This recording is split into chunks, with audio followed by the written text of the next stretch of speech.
नमो अरिहन्ताणम् नमो सिद्धाणम् नमो आयरीयाणम् नमो वज्रायाणम् नमो लोये सौवसाहुणम्। 1008 श्री मूलनायक आदिनाथ भगवान की जय। द्वासांग जिनवाणी माता की जय। आचार्य श्रेष्ठ आचार्य गुरुवर श्री 108 विद्यासागर जी महाराज की जय। जगत पूज्य निर्यापक श्रमण मुनि पुंगव श्री 108 सुधा सागर जी महाराज की जय। समस्त मुनि संघ की जय। स्वयं भुवा भूत हितेन भूतले समंजस ज्ञान विभूति चक्षुषा विराजितं येन विधुन्वतातमः क्षपाकरेणेव गुणोत्करैकरैः प्रजापतिर्यः प्रथमं जिजीविषुः ससास कृष्यादिषु कर्मसु प्रजाः प्रबुद्धतत्त्वः पुनरद्भुतोदयो मम त्वतो निर्विविदे विदाम्बरः विहाय यः सागरवारिवाससं वधूमिवेमां वसुधावधूं सतीं मुमुक्षुरेक्ष्वाकुकुलादिरात्मवान् प्रभुः प्रव्रव्राज सहिष्णुरच्युतः स्वदोषमूलम् स्वसमाधितेजसा निनाय यो निर्दयभस्मसात्क्रियाम् जगाद तत्त्वं जगतेऽर्थिनेञ्जसा बभूव चाब्रह्मपदामृतेश्वरः सविश्वचक्षुर्वृषभोर्चितः सतां समग्रविद्यात्मवपुर्निरञ्जनः पुनातु चेतो मम नाभिनन्दनो जिनोजितक्षुल्लकवादिशासनः यस्य प्रभावात् त्रिदिवच्युतस्य क्रीडास्वपीक्षीव मुखारविन्दः अजेयशक्तिर्भुवि बन्धुवर्गश्चकार नामाजितेत्यवन्ध्यम् अद्यापि यस्याजितशासनस्य सतां प्रणेतु प्रतिमङ्गलार्थम् प्रग्रह्यते नाम परं पवित्रं स्वसिद्धिकामेन जनेन लोके यः प्रादुरासीत् प्रभुशक्तिभूम्ना भव्याशयालीन कलङ्कशान्त्यै महामुनिर्मुक्तघनोपदेहो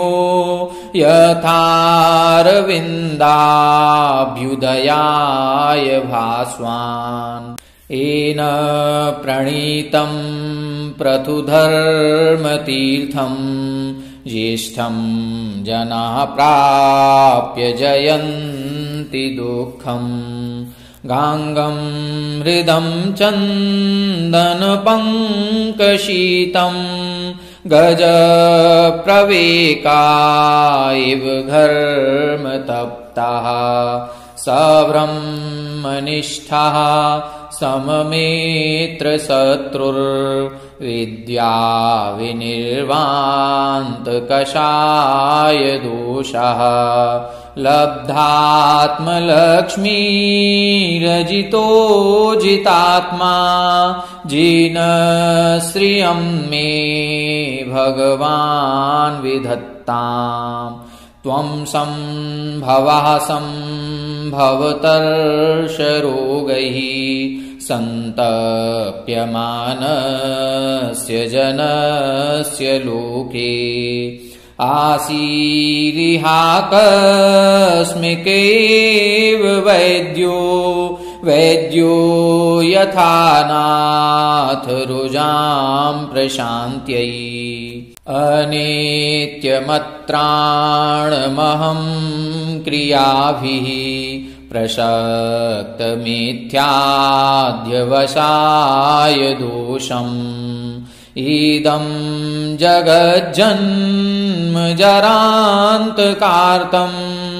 निरञ्जनां शान्तिमजीगमस्त्वं शतरदोन्मेषचलं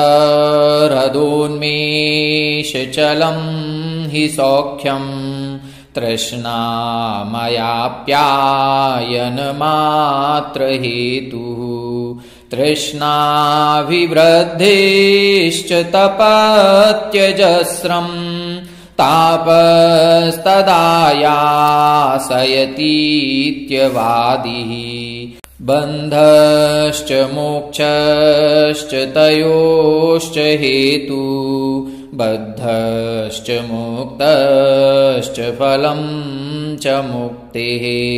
स्याद्वादिनो नाथ तवैव युक्तम् नैकान्तदृष्टेस्त्वमतोऽसि शास्ता शक्रोऽप्यसक्तस्तव पुण्यकीर्तेः स्तुत्यां प्रवृत्तः किमु मादृशोऽज्ञः तथापि भक्त्या स्तुतपादपद्मो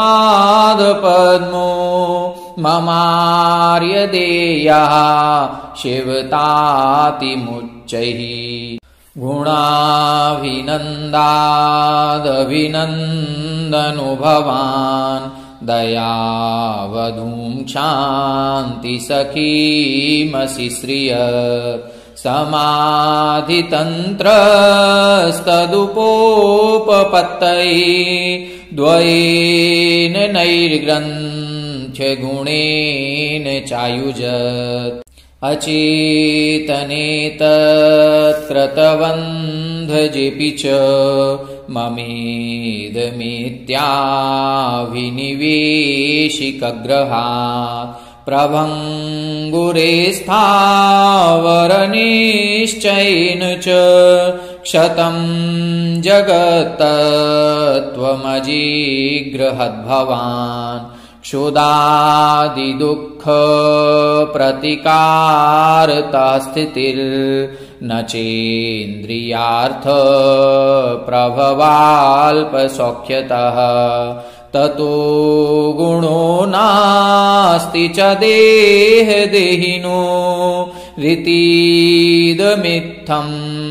भगवान् व्यजिज्ञपत् जनोतिलोलोप्यनुबन्धदोषतो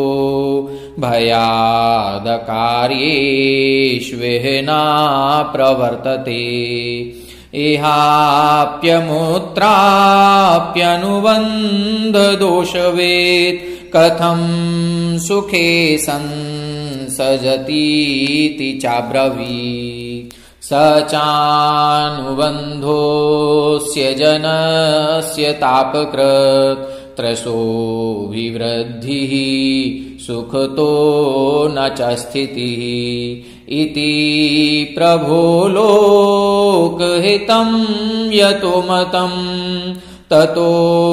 भवानेव गतिः सतां मतः अन्वर्थसंज्ञः सुमतिर्मुनिस्त्वं स्वयं मतं येन सुयुक्तिनीतम् यतश्च शेषेषु मतेषु नास्ति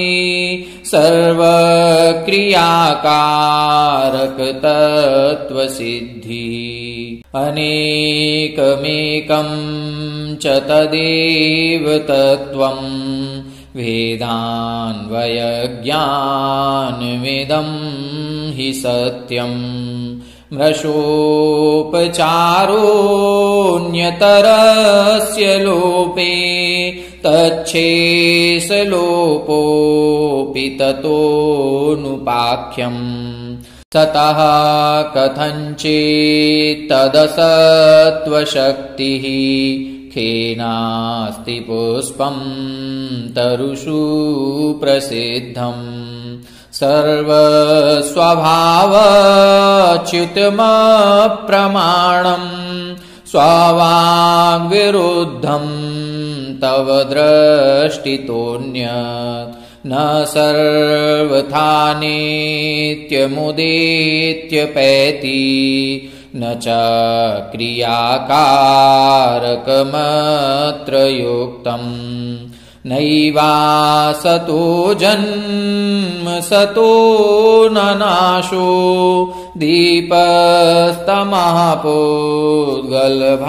दीपस्तमःपूद्गलभावतोऽस्ति विधिर्निषेधश्च कथञ्चिदिष्टौ विवक्षया मुख्यगुणव्यवस्था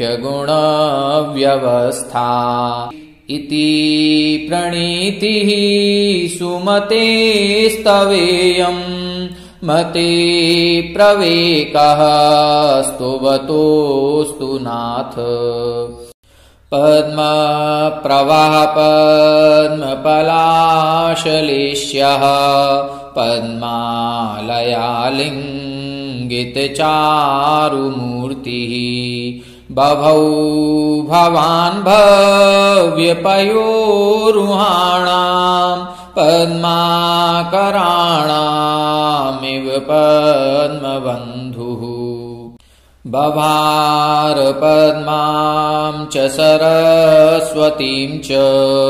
भवान् पुरस्तात् प्रतिमुक्तिलक्ष्म्यः सरस्वतीमेव समग्रशोभां सर्वज्ञलक्ष्मीं ज्वलितां विमुक्तः शरीररश्मि प्रशरः प्रभोस्ते बालार्करश्मिच्छविरालिलेप नरामराकीर्णसभां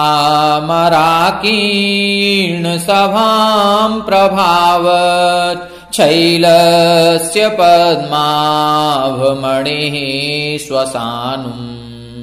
नभस्थलं पल्लवयन्निव त्वं सहस्रपत्राम्बुजगर्भचारैः पादाम्बुजैः पातितमार्दर्पो भूमौ प्रजानां बीजहर्थभूत्यै गुणाम्बुधिर्विपृशमप्यजस्रम् नाखण्डलास्तोतुमलं तवर्षेः प्रागेव माद्र किमुतातिभक्तिर्मावालमालापयतीदमित्थम् स्वास्थ्यं यदात्यन्तिकमेष पुंसां स्वार्थो न भोगा परिभङ्गुरात्मा त्रशोऽनुषङ्गा न च तापशान्ति रीतिदमाख्यद् भगवान् सुपार्श्वः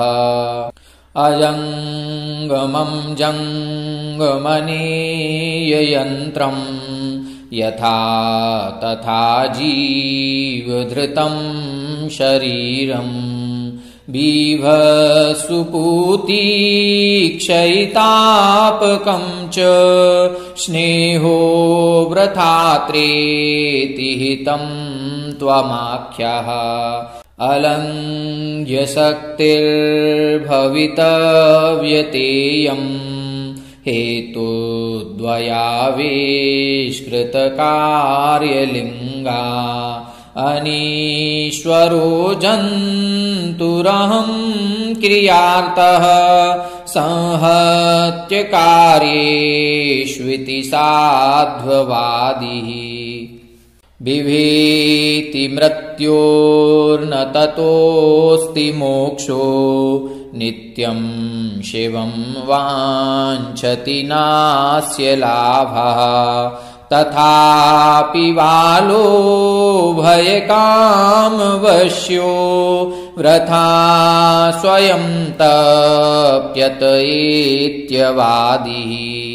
सर्वस्य तत्त्वस्य भवान् प्रमाता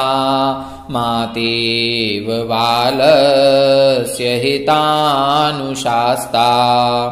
गुणावलोकस्य जनस्य नेता मयापि भक्त्या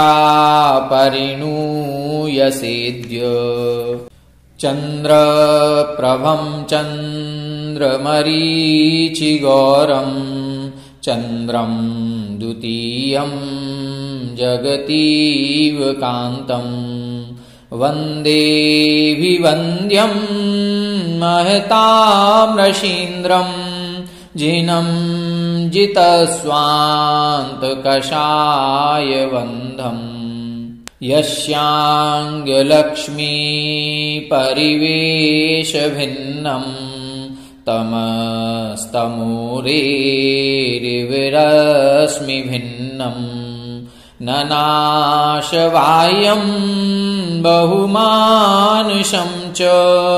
ध्यानप्रदीपातिशयेन भिन्नम् स्वपक्षसौस्थित्यमदावलिप्ता वाक्षेहनादैर्विमदा बभूवुः प्रवादिनो यस्य मदार्द्रगण्डा गजा यथा केसरिणो निनादैः सर्वलोके परमे स्थितायः पदं बभूवाद्भुतकर्म तेजः अनन्तधामाक्षरवेश्वचक्षुः समन्तदुःखक्षयशासनश्च स चन्द्रमा भव्यकुमुद्वतीनां विपन्नदोषाभ्रकलङ्कलेपः व्याकोशवाङ्न्यायमयूखमालः पूयात् पवित्रो भगवान् मनो मे एकान्तदृष्टिप्रतिषेधितत्वं प्रमाणसिद्धं तदतस्वभावम् त्वया प्रणीतं सुविधे स्वधाम्ना नैतस्तमालीढपदं त्वदन्यैः तदेव चास्यान्न तदेव चास्यात् तथा प्रतीतेस्तव तत्कथञ्चित् नात्यन्तमन्यत्वमनन्यता च विधिर्निषेधस्य च शून्यदोषात् नित्यं तदेवेदमिति प्रतीतेर्न नित्यमन्यत्प्रतिपत्तिसिद्धिः न तद्विरुद्धं बहिरन्तरङ्ग निमित्तनैमित्तिकयोगतस्ते अनेकमेकं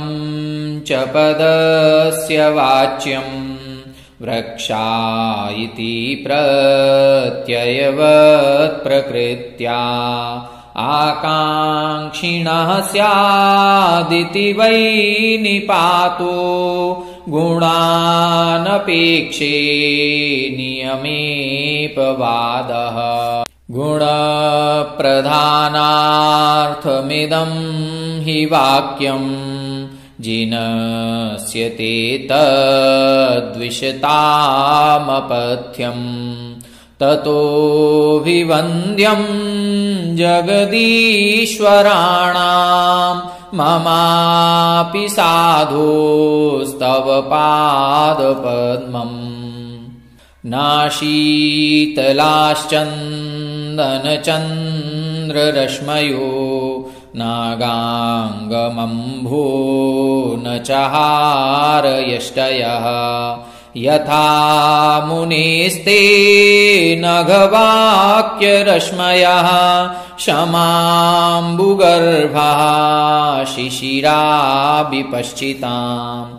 सुखाभिलाषानलदाहमूर्छितम् मनो निजं ज्ञानमयामृताम्बुभिः व्यदिध्यपस्त्वं विशदाहमोहितम् यथा विषग्मन्त्रगुणैः स्वविग्रहम् स्वजीविते कामसुखे च तृष्णया देवाश्रमार्ता निशिशेरते प्रजः त्वमार्यनक्तं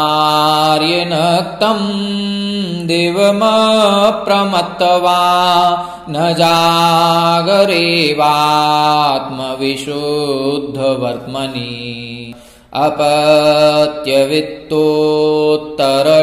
अपत्यवित्तोत्तरलोकतृष्णया तपस्विनः केचन कर्म कुर्वते भवान् पुनर्जन्म जराजिहासया त्रयीं प्रवृत्तिं समधीरवारुणत् त्वमुत्तमज्योतिरजः क्व निर्वृत्तः क्व ते परे बुद्धिलवोद्धवक्षतः ततः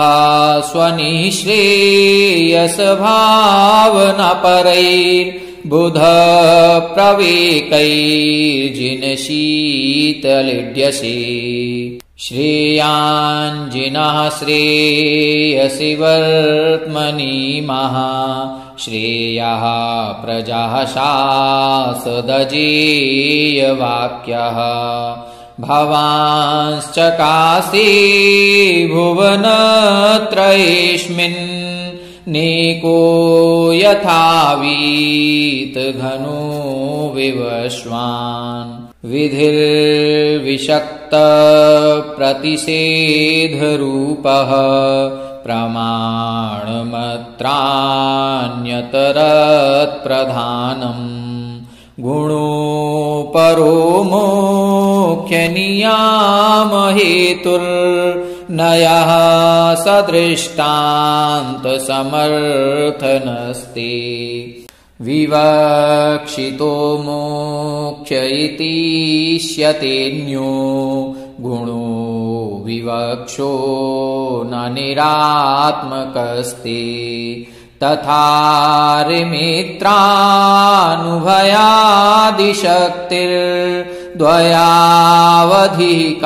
तथारिमित्रानुभयादिशक्तिर्द्वयावधिकार्यकरं हि वस्तु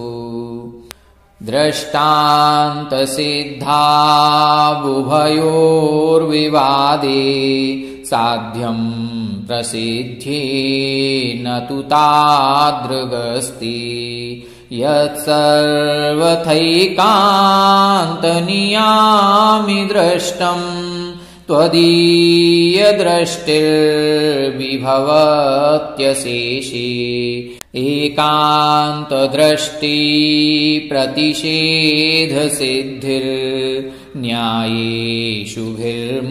एकान्तदृष्टिप्रतिषेधसिद्धिर्न्यायेषुभिर्मोहरिपुं निरस्य असेस्म कैवल्यविभूतिसम्राट् ततस्त्वमर्हन्नसि मेस्तवार्हः शिवासु पूज्योऽभ्युदय क्रियासु त्वं वासु पूज्यस्त्रिदशेन्द्रपूज्यः मयापि पूज्योऽल्पधिया मुनीन्द्र दीपार्चिषा किं तपनो न पूज्यः न पूजयार्थस्त्वयि वीतरागे न निन्दया नाथ विवान्तवैरे तथापि ते पुण्यगुणस्मृतिर्नः पुनातु चित्तं दुरिताञ्जनेभ्यः पूज्यं जिनं त्वार्चयतो जनस्य सावद्यलेशो बहुपुण्यराशौ दोषाय नालं कणिकाविशस्य नादूषिकाशीतशिवाम्बुरासौ यद्वस्तु बाह्यं गुणदोषसूते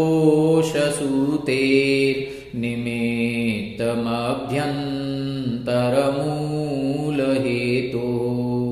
अध्यात्मवृत्तस्य तदङ्गभूतमभ्यन्तरं केवलमप्यलं ते वायेतरोपाधिसमग्रतेयं कार्येषु ते द्रव्यगतः स्वभावः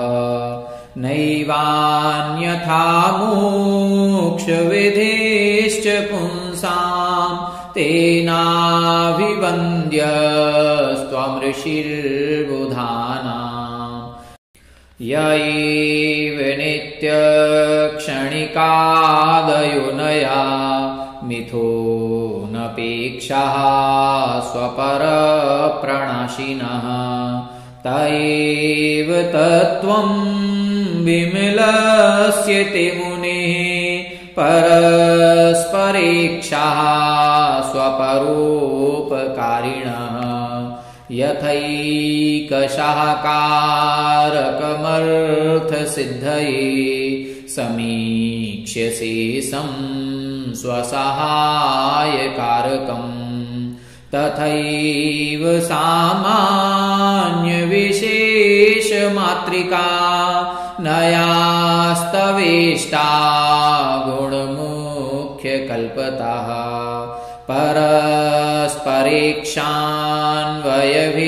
परस्परेक्षान्वयभेदलिङ्गतः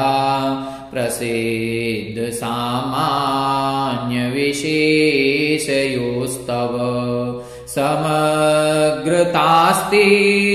स्वपरावभाषकम् यथा प्रमाणं भुवि बुद्धिलक्षणम् विशेष्यवाच्यस्य विशेषणं वचो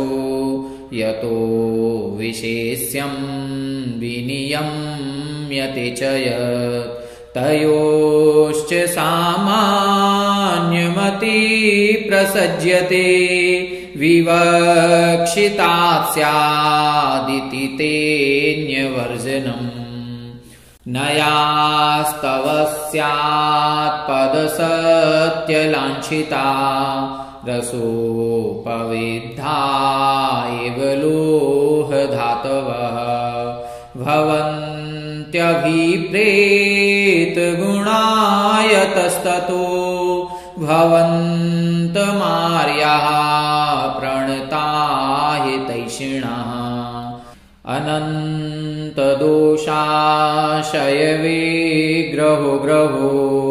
विषङ्गवान्मोहमयश्चिरं हृदि यतो जितस्तत्त्वरुचौ प्रसीदता त्वया ततो भूर्भगवानन्तजेत् कषाय नाम्नां द्विषतां प्रमाथिना मशेषयन्नाम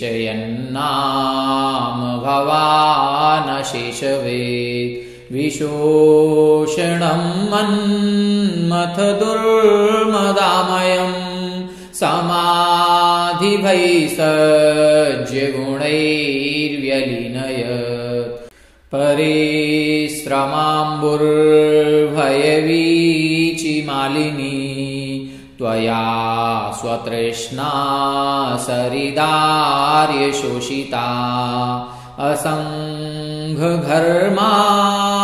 असङ्घर्मार्कगभस्ति तेजसा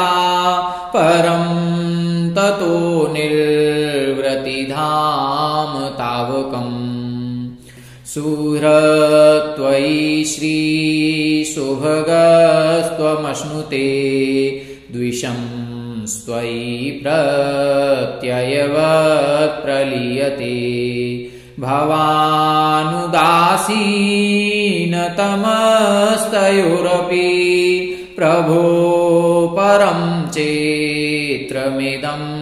तवेहितम् त्वमीदृशस्तादृशैत्ययं मम प्रलापलेशोऽल्पमतेर्महामुने अशेषमाहात्म्यमनीरयन्नपि शिवाय संस्पर्शैवामृताम्बुधे धर्मतीर्थमनघं प्रवर्तयन् धर्म इत्यनुमतः सतां भवान् कर्मकक्षमदहत्तपोऽग्निभिः सर्म शाश्वतमवाप शङ्करः देवमानवनिकाय सत्तमयि रेजिषे परिव्रतो व्रतो बुधैः तारका परिव्रतोति पुष्कलो व्योमनीव शशलाञ्छनो मलः प्रातिहार्य विभवैः परिष्कृतो देहतोऽपि विरतो भवानभूत् मोक्षमार्गमशिषन्नरामरान् नापि शासनफलैषणातुरः कायवाक्यमनसां प्रवृत्तयो नाभवंस्तव मुनेश्चिकीर्षया नासमीक्ष्य भवतः प्रवृत्तयो धीरतावकमचिन्त्यमीहितम् मानुषीं प्रकृतिमभ्यतीतवान् देवतास्वपि च देवतायतः तेन नाथ परमासि देवता श्रेयसे जिनव्रस प्रसीद नः विधाय रक्षां परतः प्रजानां राजा चिरं यो प्रतिमप्रतापः व्यधात् पुरस्तास्वत एव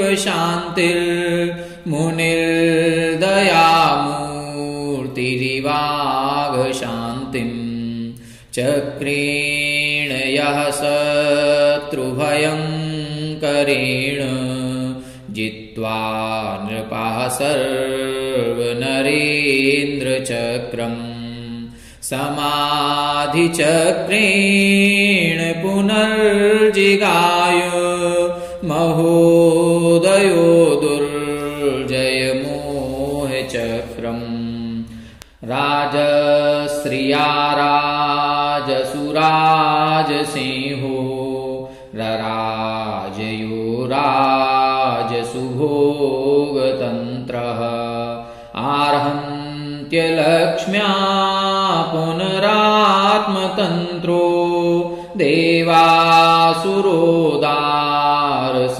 देवासुरोदारसभेरराज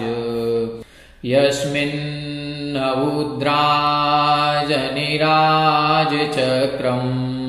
मुनौ दयादीधितिधर्मचक्रम् पूज्ये मुहुः प्राञ्जलिदेवचक्रं ध्यानोन्मुखे ध्वंसीकृतान्तचक्रम् स्वदोषशान्त्या विहितात्मशान्तिः शान्तेर्विधाता त्राता शरणं गतानां भूयाद्भवक्लेशभयोपशान्त्यै शान्तिर्जिनो मे भगवान् शरण्यः कुन्थु प्रभृत्यखिलसत्त्वदयैकतानः कुन्थुर्जिनो ज्वरजरामरणोपशान्त्यै त्वं धर्मचक्रमेः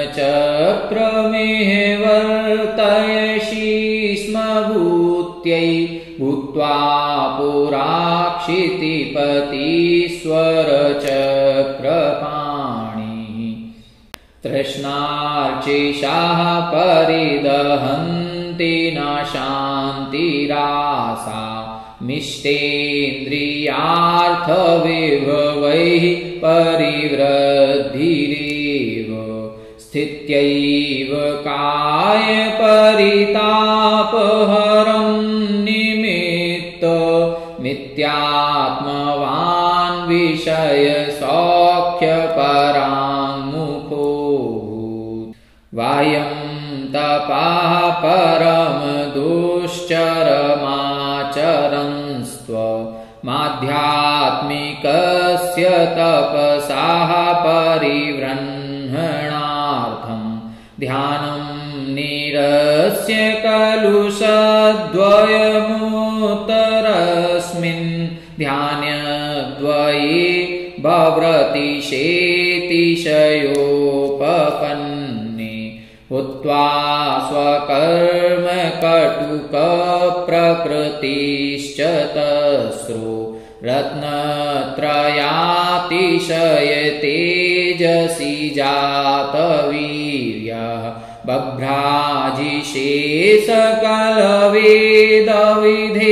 बभ्राजिशेषकलवेदविधेर्विनेता व्यभ्रेयथा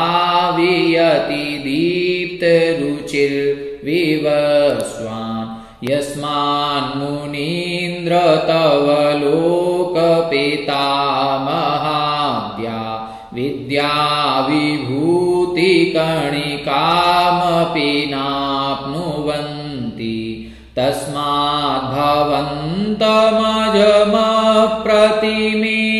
तस्माद्भवन्तमजमप्रतिमेयमार्याः स्तुत्यं स्तुवन्ति सुधियाः स्वाहितैकतान् गुणस्तोकं सदुल्लङ्घ्य तद्बहुत्वकथास्तुतिः आनन्त्यात्ते गुणा वक्तुमशक्यास्त्वयि सा कथम् तथापि ते मुनीन्द्रस्य यतो नामापि कीर्तितम् पुनाति पुण्यकीर्तेर्नस्ततो ब्रूयाम किञ्चन लक्ष्मी विभव सर्वस्वं मुमुक्षोश्चक्रलाञ्छनं साम्राज्यं सार्वभौमं ते जरत्रणमिवाभवत् तव रूपस्य सौन्दर्यं दृष्ट्वा तृप्तिमनापिवान् द्वयक्षः शक्रः सहस्राक्षो बभूव बहुविस्मयः मोहरूपो रिपुः पापः कषायभटसाधनः दृष्टिसम्पदुपेक्षास्त्रैस्त्वया धीर्पराजितः कन्दर्पस्योद्धरो दर्पस्त्रैलोक्यविजयार्जितः ह्रीपयामास तं धीरे त्वयि प्रतिहतोदयः आयत्यां च तदा त्वे च दुःखयोनिर्दुरुत्तरा तृष्णा नदी त्वयोत्तीर्णा विद्या नावा विविक्तया अन्तकः क्रन्दको नृणां जन्म ज्वरसखः सदा त्वामन्तकान्तकं प्राप्य व्यावृत्तः कामकारतः भूषावेशायुधत्यागी विद्यादमदयापरम् रूपमेव तवाचष्टे धीरदोषविनिग्रहम् समन्ततोऽङ्गभासां ते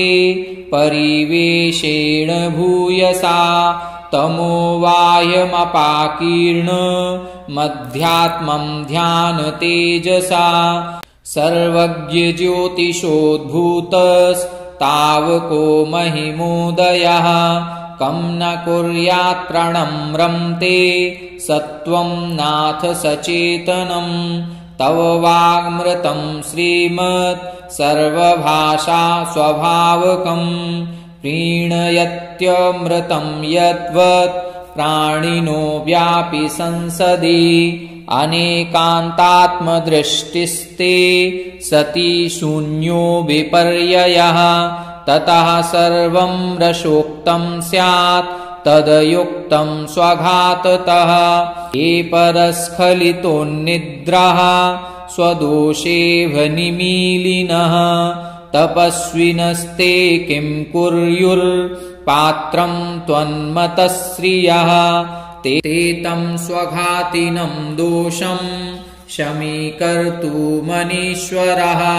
त्वद्विषः स्वहनो बालास्तत्त्वा वक्तव्यतां श्रितः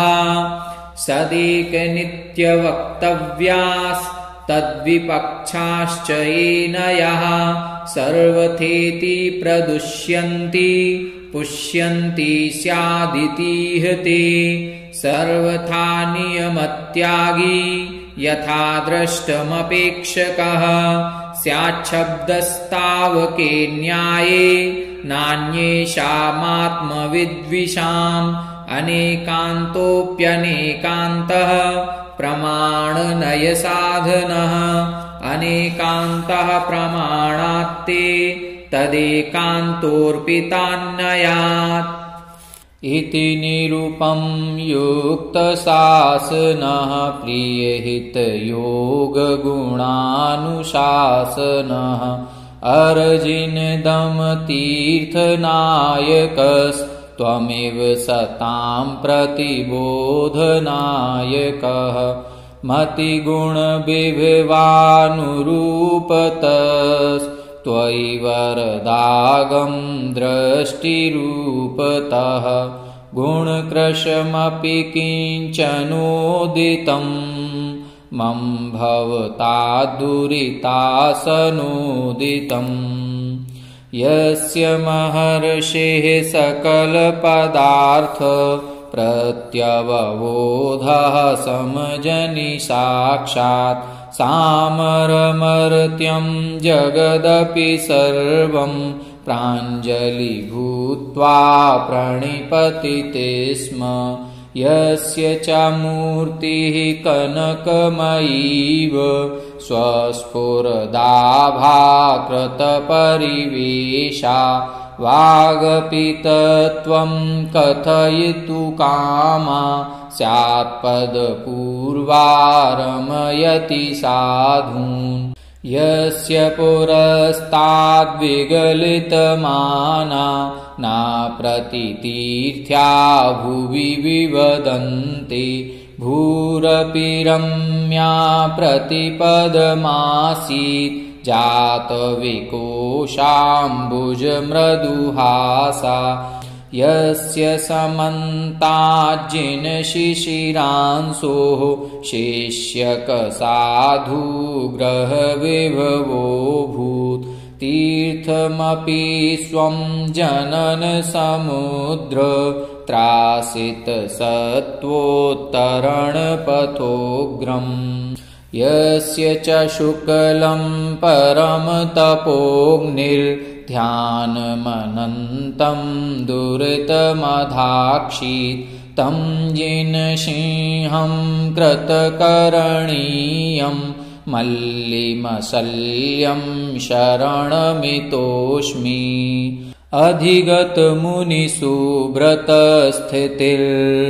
अधिगतमुनिसुव्रतस्थितिर्मुनिवृषभो मुनिसुव्रतो नघः मुनिपरिषदि निर्बभौ भवानुडु परिशतपरिवीतसोमवत् परिणतशिखी कण्ठरागया कृतमदनिग्रहविग्रहाभया तव जिन तपसाः प्रसूतया ग्रहपरिवेशरुचेव शोभितम् शशिरुचिशुचिशुक्ललोहितं सुरभितरं विरजोनिजं वपुः तव शिवमतिविस्मयं यते यदपि च वाङ्मनीषीयमीहितम् स्थितिजनन्निरोधलक्षणं चरमचरं च जगत्प्रतिक्षणम् इति जिन सकलज्ञलाञ्छनं वचनमिदं वदतां वरस्य ते दुर्तमलकलङ्कमष्टकं निरुपमयोगवलेन निर्दहन् अभवदभवसौख्यवान् भवान् भवतु ममापि भवोपशान्तये स्तुतिः स्तोतुः साधुः कुशलपरिणामाय सतदा भवेन्मा वा स्तुत्यः फलमपि ततस्तस्य च सतः किमेवं स्वाधीन्यात् जगति सुलभे श्रायसपथे स्तूयान् त्वां विद्वान् सततमभिपूज्यं नमिजिनम् त्वयाधीमन् ब्रह्म प्रणिधिमनसा जन्मनिगलं समूलं निर्भिन्नं त्वमसि विदुषां मोक्षपदवी त्वयि ज्ञानज्योतिर्विभवकिरणैर्भाति भगवन् न भुवन् खद्योता इव शुचिरवावन्यमतयः विधेयं वार्यं चानुभयमुभयं मे श्रमपि तत् विशेषैः प्रत्येकं नियमविषयैश्चापरिमितैः सदान्योन्यापेक्षैः सकलभुवनज्येष्ठगुरुणा त्वया गीतं तत्त्वं बहुनय विवक्षेतरवशात् अहिंसा भूतानां जगति विदितं ब्रह्म परमम् न सा तत्रारम्भोऽस्त्यणुरपि च यत्राश्रमविधौ ततस्तस्येद्यर्थं परमकरुणो ग्रन्थमुभयं भवानेवात्याक्षीन् च विकृतवेषोपधिरतः बपुर्भूषावेश व्यवधिरहितं शान्तकरणं यतस्ते सञ्चष्टे स्मरशरविषातङ्कविजयम् विना भीमैः शस्त्रैः हृदयामर्षविलयम् ततस्त्वं निर्मोहः शरणमसि नः शान्तिनिलयः भगवान् ऋषिः परमयोगदहन् हुत्कल्मषेन्धनः ज्ञानविपुलकिरणैः सकलं प्रतिबुध्य बुद्धकमलायते क्षणः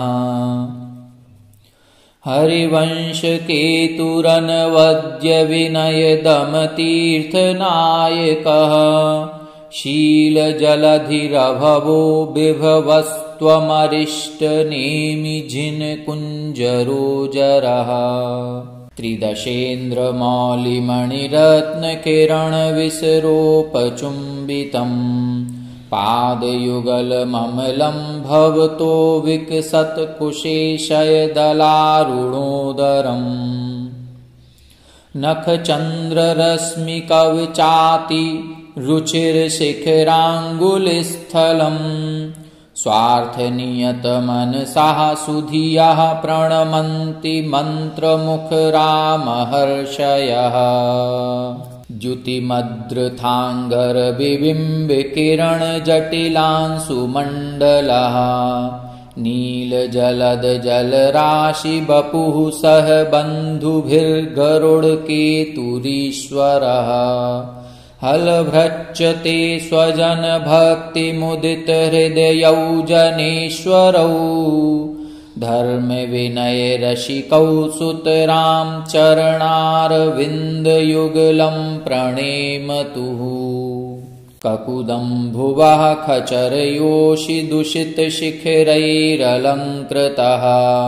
मेघपटलपरिवीततटस्तव लक्षणानि लिखितानि वज्रिणा बहतीति तीर्थमृषिभिश्च सततमभिगम्यतेऽद्य च प्रीतिविततहृदयैः परितो भ्रशमूर्जयन्त इति विश्रुतोऽचलः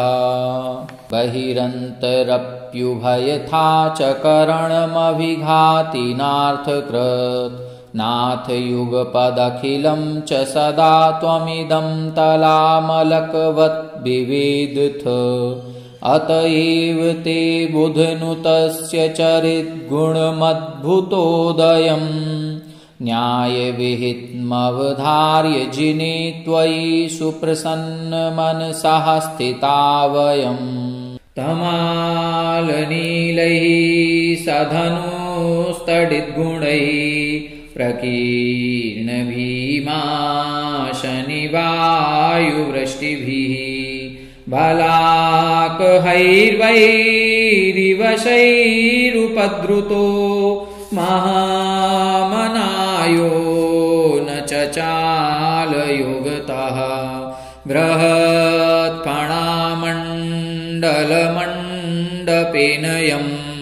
स्फुरत्तडेत्पिङ्गरुचोपसर्गिणम्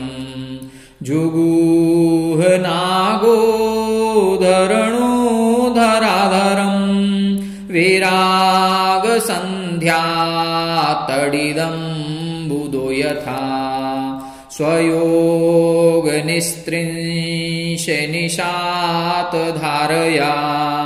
निशात्ययो दुर्जयमोहविद्विषम्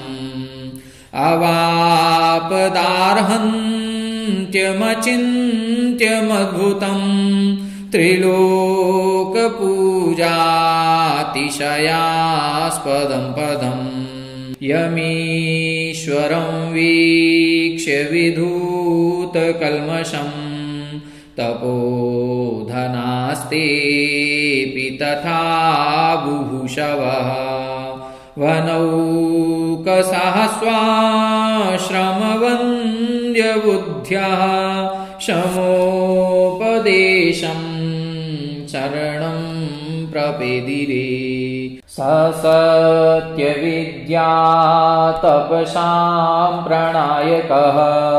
समग्रधीरोग्रकुलाम्बरांशुमान् मया सदा पार्श्वजिनः प्रणम्यते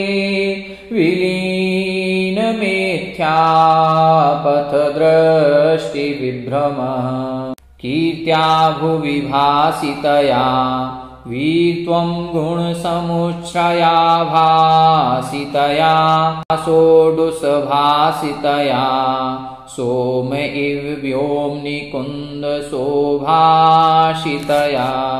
तव जिनशासन विभवो जयति कलावपि गुणानुशासन विभवः दोषकशासन विभवः स्तुवन्ति चैनं प्रभाकृशासन विभवः अन्वद्यः स्याद्वादस्तव दृष्टेष्टाविरोधतः स्याद्वादः इतरो न स्याद्वादो दूतये विरोधान्मुनीश्वरा स्याद्वादः त्वमसि सुरासुरमहितो ग्रन्थिक सत्त्वाशय प्रणामामहितः लोकत्रय परमहितो